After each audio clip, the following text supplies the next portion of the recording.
What we're looking at, if we're looking at the epidemiological situation for Montreal, I think we have positive things to say today, and we're seeing that the measures that we have been working on at a population level, the efforts that you all have made are giving some effect, and good effects. So we have a tendency, a decrease, a significant decrease in the number of new cases since the beginning of January, and I think if we continue this week, it is maintaining. We are still seeing the decrease that will be maintained this week. We have had more than 4,651 new cases in the last 7 days, and we are seeing the reduction of the number of new cases in all age group, except we have high rates in the elder group, and that we see that the deaths associated in this group is still high, with more than 93 deaths in the last week. So our sympathy to all the families that are still touched every week by COVID. Another positive indicator is our positivity rate that is still decreasing. It is now at 8.8% for the region of Montreal. We still have hotspots in some neighborhoods, but we are seeing a reduction even in those neighborhoods, so it is positive. And we also have our reproductive rate, so telling us how many persons are infected, for how many each case infects how many persons, is now under 1, and this is quite important. We haven't seen this during the fall season, so and we are expecting to see it being under 1 for the next couple of weeks. We are increasing, at the time we're speaking, our efforts in those neighborhoods to make sure that we have capacity in screening to screen the population. So we have capacity at the moment we're speaking. Some of those neighborhoods are going to add rapid tests, but those tests are going to be for people that have symptoms, because they are more effective in those circumstances. People that do not have symptoms or contacts are going to have the usual test.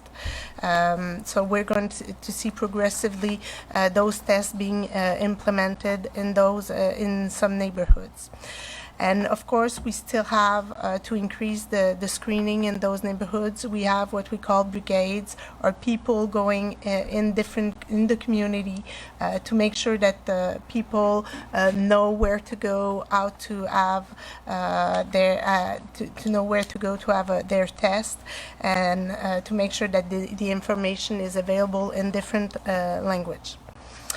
If we're looking at outbreaks, we still have a lot of active outbreaks. Currently, we have more than 400 outbreaks on which we are working, 179 in workplaces, more than 148 in the healthcare system, 23 outbreaks associated with the reopening of schools, but they are small outbreaks, most of them.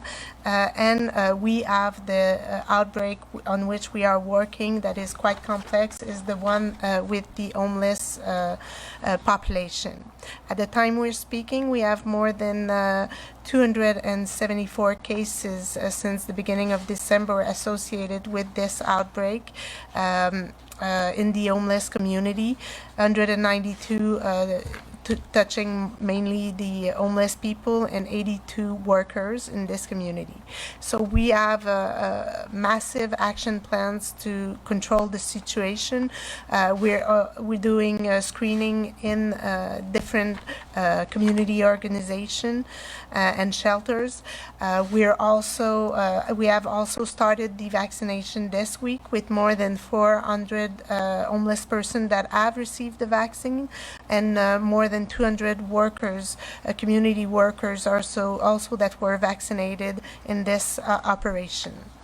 And of course, course, we are increasing the numbers of shelters and beds that are going to be available to isolate in a secure manner the homeless person that need to be that are diagnosed with COVID-19.